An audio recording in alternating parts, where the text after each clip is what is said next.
अस्सलाम वालेकुम स्टूडेंट्स, आई मोहम्मद अहमद इकबाल। आज हम डिस्कस करने वाले हैं चैप्टर नंबर 7 के न्यूमेरिकल प्रॉब्लम्स को। चैप्टर नंबर 7 है हमारे पास प्रॉपर्टीज ऑफ मैटर है। आज हम इसके फर्दर न्यूमेरिकल्स को डिस्कस करेंगे। हमारे पास है 7.9 है। An object has weight 18 newton. एक ऑब्जेक्ट है जिसका वेट कितना है, 18 न्यूटन है। इन एयर, हवा में, it's weight is found to be 11.4 newton when immersed in water. जब पानी में चला जाएगा तो कितना हो जाएगा उसका वेट, 11.4 न्यूटन हो जाएगा। Calculate the density, can you guess the material of the object. क्या material of the object guess कर सकते हैं?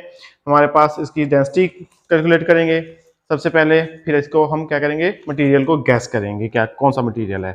तो हमारे पास क्या क्या चीजें दी हुई हैं। सबसे पहले इन्होंने डाटा दिया हुआ है 7.9 न्यूमेरिकल है हमारे पास। डाटा दिया हुआ है, वेट है हमारे पास ऑब्जेक्ट का जो कि क्या है हमारे पास W1 है।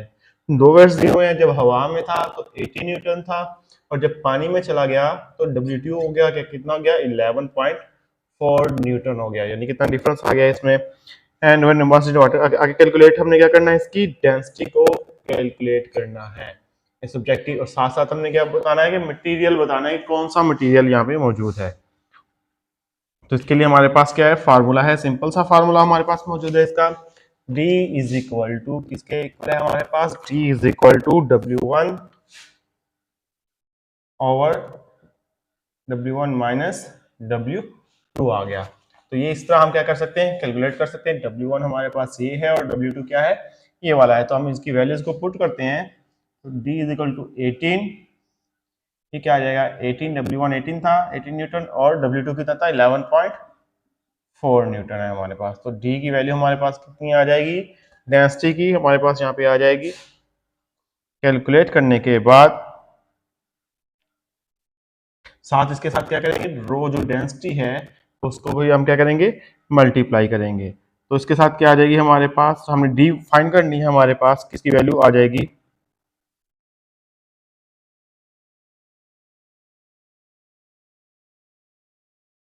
डेंसिटी ऑफ वाटर है ये हमारे पास। कौन सी डेंसिटी आ रही है, डेंसिटी ऑफ वाटर है, रो कितनी होती है वाटर की डेंसिटी, 1000 kg पर क्यूबिक मीटर होती है इसकी। तो कितनी आ जाएगी यहाँ पे हमारे पास, डेंसिटी ऑफ वाटर 1000 आ जाएगी, केजी पर क्यूबिक मीटर आ जाएगी। तो कैलकुलेट करेंगे तो हमारे पास क्या आंसर आ जाएगा, 2727 किलोग्राम पर क्यूबिक मीटर है। तो अगर हम देखें अपने टेबल में, तो टेबल के लिहाज से देखें तो हमारे पास क्या होगा कि ये इतनी डेंसिटी किसकी होती है, इतनी डेंसिटी हमारे पास एल्यूमिनियम की होती है। तो हम कह देंगे कि कौन सा मटेरियल था, एल्यूमिनियम था। तो हम यहाँ पे लिख देंगे कि एल्यूमिनियम हमारे पास आ गया था। एल्यूमिनियम हमारे पास मटेरियल है जिसकी डेंसिटी कितनी होती है, 2727 kg पर क्यूबिक मीटर होती है। तो इस तरह हम फाइंड कर सकते हैं अपने डेंसिटी को, और डेंसिटी की मदद से हम फाइंड कर सकते हैं कौन सा मटेरियल वहां पे मौजूद है।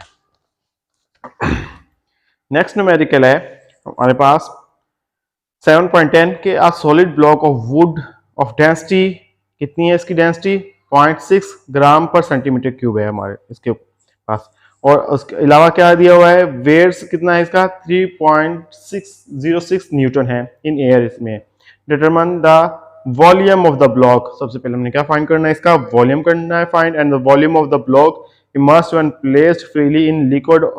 जब इसको हम किस में डाल दें, मर्ज कर दें, लिक्विड के अंदर कर दें, तो इसकी डेंसिटी कितनी हो जाएगी, 0.9 ग्राम पर सेंटीमीटर क्यूब हो जाएगी। तो हमने क्या फाइंड करना है, दो डेंसिटीज दी हुई हैं, हमने वॉल्यूम को फाइंड करना है। जब वो हमारे पास कहाँ होगा, एयर में होगा, और जब हमारे पास कहाँ पे होगा, वो इन वाटर होगा, यानी कि लिक्विड में मर्ज होगा। तो सबसे पहले हमारे पास गिवन डेटा क्या है, रो 1 दिया हुआ है। तो रो 1 क्या दिया हुआ है, 7.10 आ गई हमारे पास। रो 1 कितना दिया हुआ है, रो 1 इज इक्वल टू 0.6 ग्राम पर क्यूबिक सेंटीमीटर दिया हुआ है, रो 1 दिया हुआ है इन्होंने। इसके अलावा क्या दिया हुआ है, रो 2 दिया हुआ है। तो रो 2 कितना दिया हुआ है इन्होंने, 0.9 ग्राम पर क्यूबिक सेंटीमीटर इन्होंने रो 2 दिया हुआ है। और हमें मैस कितना दिया हुआ है, मैस इन्होंने दिया हुआ है 3.06 ग्राम दिया हुआ है। 3.06 ये वेट दिया हुआ है, न्यूटन दिया हुआ है, इन्होंने वेट दिया हुआ है हमारे पास। हमने फाइंड क्या करनी है, इसका सबसे पहले हम ये वेट दिया हुआ है हमारे पास, तो हमने फाइंड क्या करना है, मास को फाइंड करना है और इसके वॉल्यूम को यानी कि V1 एंड V2 को क्या करना है, फाइंड करना है। हमें पता है कि हमारे पास क्या है, यहाँ पे मास मौजूद नहीं है। सबसे पहले हम क्या फाइंड करेंगे, इसका मास को फाइंड करेंगे। तो हमें पता है कि क्या होता है, W is equal to M G के इक्वल होता है। तो जी की वैल्यू कितनी होती है, जी ग्रेविटेशनल एक्सेलरेशन है, जी की वैल्यू कितनी होगी, 10 मीटर पर सेकंड स्क्वायर होगी और W की वैल्यू कितनी दी हुई है, 3.06 न्यूटन दी हुई है। तो ये हमारे पास आ जाएगा 3 पॉइंट, ये कह देंगे हम कि जी इधर आके डिवाइड हो जाएगा तो ये m इज इक्वल टू क्या हो जाएगा, W ओवर जी आ जाएगा। तो जो किसके इक्वल होगा हमारे पास 3.06 डिवाइडेड बाय कितना आ जाएगा, 10 आ जाएगा। तो ये कितना आ जाएगा 0.306 kg हमारे पास क्या आ जाएगा, मास आ जाएगा। अब आगे क्या है, हमने V1 एंड V2 को फाइंड करना है। तो अगर हम ये देखें कि अब हमारे पास क्या है कि ये cubic centimetre gram cubic centimetre, या तो हम इसको केजी में कन्वर्ट कर लें और सेंटीमीटर को मीटर में कन्वर्ट कर लें, या फिर इसको हम क्या कर लें, ग्राम में कन्वर्ट कर लें। अगर हम इसको ग्राम में कन्वर्ट करेंगे केजी से, तो ये हमारे पास कितना आ जाएगा, मास हमारे पास आ जाएगा 306 ग्राम हमारे पास मास आ जाएगा। तो इस तरह हमारे पास ग्राम में आ जाएगा, इनको कन्वर्ट करने की जरूरत ही नहीं पड़ेगी। तो इस तरह हमारे पास क्या आ जाएगा, ये ग्राम में मौजूद हो जाएंगे, हम वैल्यूज को इसको निकाल सकते हैं। तो V1 हमारे पास पता है कि rho is equal to m over v होता है। तो ये क्या हो जाएगा, रो1 एंड ये क्या हो जाएगा, V1 आ जाएगा हमारे पास। मास कितना आ जाएगा, सेम रह जाएगा हमारे पास। तो ये क्या आ जाएगा, ये रो1 हमारे पास क्या आ जाएगा, V1 इधर आ जाएगा और रो1 इधर आके क्या हो जाएगा, डिवाइड हो जाएगा।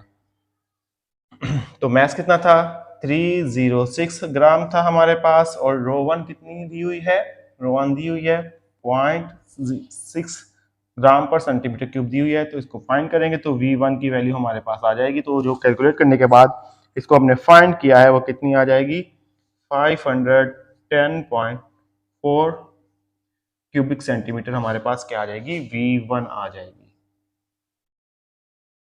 और इसी तरह अगर हम फाइंड करें V2 को, तो हमारे पास क्या आ जाएगा, रो2 इज इक्वल टू क्या आ जाएगा, m ओवर V2 आ जाएगा। तो V2 इधर चला जाएगा और रो2 इस तरफ आ जाएगा, इसके साथ डिवाइड हो जाएगा। तो V2 इज इक्वल टू क्या आ जाएगा, m ओवर रो2 हो जाएगा। तो V2 हो गया 306 आ गया डिवाइडेड बाय 0.9 आ गया था हमारे पास। तो ये क्या आ जाएगा, V2 इज इक्वल टू 0.9 पे डिवाइड कर देंगे तो हमारे पास कितना आंसर आ जाएगा, इसको कैलकुलेट करने के बाद 340 क्यूबिक सेंटीमीटर हमारे पास क्या आ जाएगा, इसका V2 आ जाएगा। इस तरह हम फाइंड क्या कर सकते हैं, इसका वॉल्यूम को फाइंड कर सकते हैं।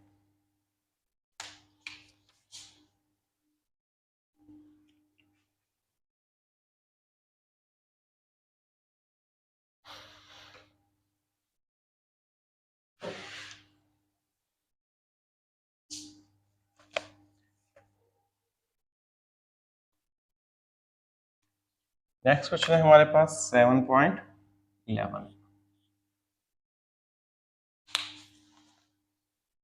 7.11 में वो पूछ रहा है कि हमारे पास diameter of a piston of a hydraulic press is 30 centimetre है। कितना है, 30 सेंटीमीटर डायमीटर का पिस्टन का। How much force is required to lift a car weighing 20,000 newton, यानी कि हमने लिफ्ट करनी है 20,000 न्यूटन फोर्स लगा के पिस्टन के ऊपर। If the diameter of piston is 3 centimetre, तो अगर कितने सेंटीमीटर हो डायमीटर का, इसको कम करके हम कितना कर देंगे, 30 सेंटीमीटर कर देंगे तो हम कितना उसके ऊपर हमारे पास फोर्स लगेगी, उसके ऊपर हमने क्या फाइंड करनी है, F1 को हमने फाइंड करना है जब हम उसका डायमीटर कम कर लेंगे। तो इसी तरह हमारे पास क्या आ जाएगा, गिवन डाटा आ जाएगा। सबसे पहले देखते हैं कि हमारे पास डाटा में क्या दिया हुआ है, डायमीटर दिया हुआ है हाइड्रोलिक प्रेस का, तो D हम कह देंगे, ये क्या आ गया, D1 आ गया, कितना आ गया, 30 सेंटीमीटर है। इसके अलावा और क्या दिया हुआ है, इसका फोर्स दी हुई है इसके ऊपर जो F2 लग रही है इसके ऊपर, यानी कि 30 सेंटीमीटर के ऊपर फोर्स जो लग रही है कितनी आ जाएगी, 20,000 न्यूटन फोर्स आ जाएगी इसके ऊपर। और इसके अलावा क्या आ रहा है, इसके अलावा आ रहा है इसका पंप है। अगर हम इसका डायमीटर D2 आ रहा है, अगर हम डायमीटर D2 कर देंगे तो हमारे पास क्या आ जाएगा, 3 सेंटीमीटर आ जाएगी।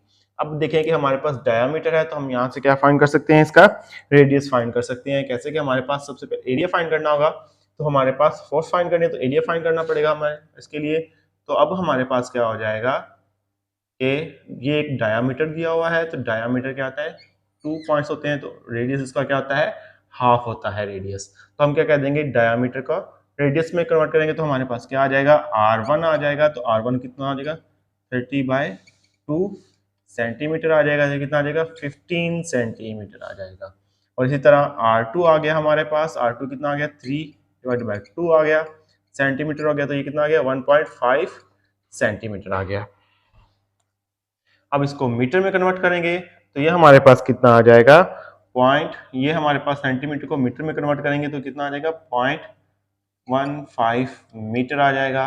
और ये कितना आ जाएगा हमारे पास, 0.015 क्या आ जाएगा,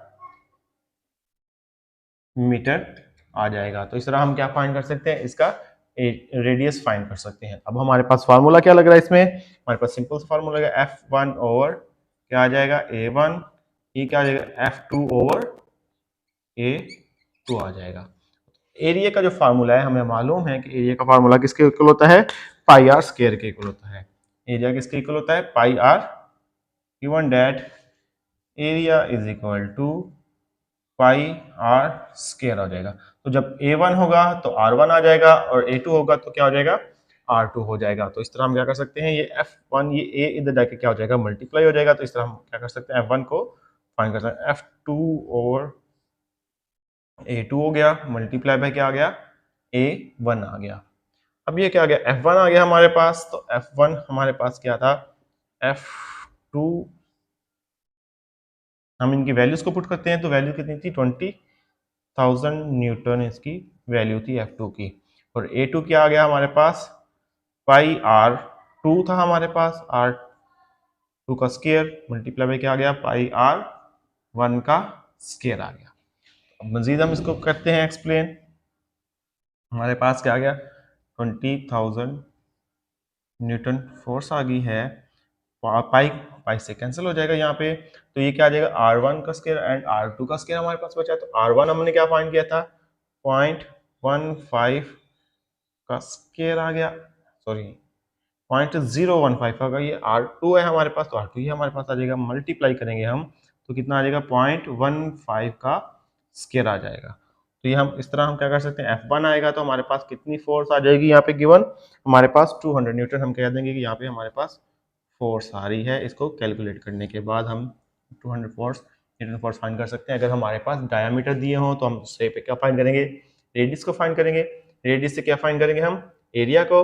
और एरिया का फार्मूला हमें पता है कि पाई आर स्क्वायर होता है। तो A1 का क्या हो जाएगा, R1 हो जाएगा, और A2 का क्या हो जाएगा, R2 हो जाएगा। तो इस तरह हम इनकी वैल्यूज को पुट करेंगे तो अपना एरिया फाइंड कर लेंगे। इसके बाद हम क्या फाइंड कर लेंगे, इसका फोर्स को फाइंड कर सकते हैं अगर हमारे पास गिवन डेटा हो।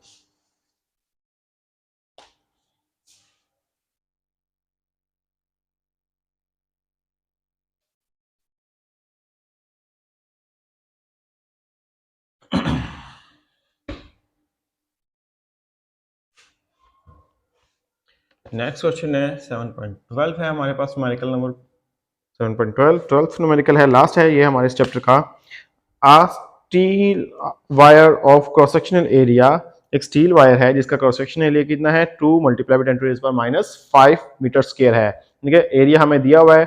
इसके अलावा इस स्ट्रेच थ्रू 2 मिलीमीटर, कितना स्ट्रेच किया हुआ है इसको, 2 मिलीमीटर स्ट्रेच किया हुआ है। फाइंड द यंग्स मॉडुलस, हमने क्या फाइंड करना है, यंग्स मॉडुलस को फाइंड करना है। The length of the wire is 2 metre, और जो लेंथ है वायर की वो कितनी है, 2 मीटर है, यानी कि एक्चुअल लेंथ है हमारे पास।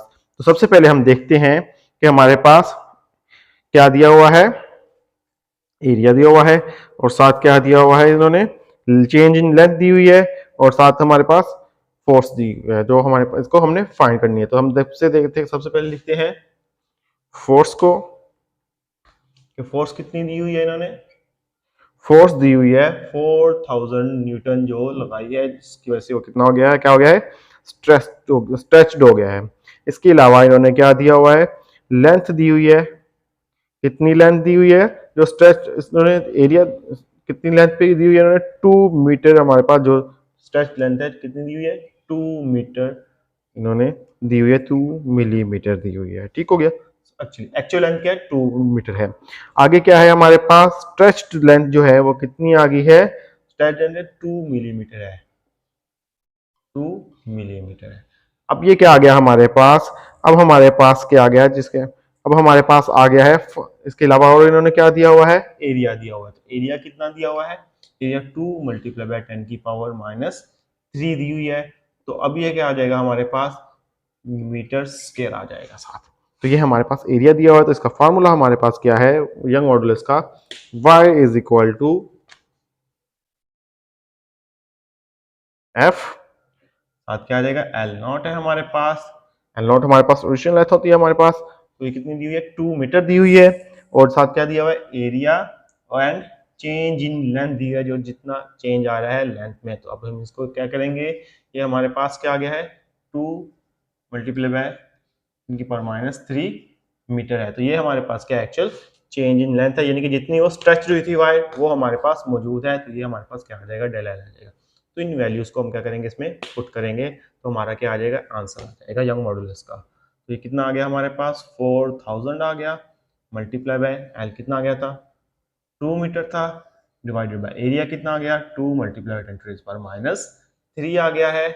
इसके अलावा और क्या आ गया है हमारे पास, चेंज इन लेंथ आ गई, कितनी आ गई है, चेंज इन लेंथ हमारे पास आ गई है 2 multiply 10 to the power minus 3 metre थी हमारे पास। तो कैलकुलेट करेंगे, तो कैलकुलेट करने के बाद हमारे पास क्या आंसर आ जाएगा, 2 मल्टीप्लाई बाय 10 की पावर 11 न्यूटन पर मीटर स्क्वायर आ जाएगा। तो इस तरह हम क्या फाइंड कर सकते हैं, यंग मॉडुलस को फाइंड कर सकते हैं। तो ये था हमारे पास आज 12th क्वेश्चन हमारे पास हो गया न्यूमेरिकल प्रॉब्लम 7th चैप्टर का। आज के लिए इतना काफी है। अल्लाह हाफिज।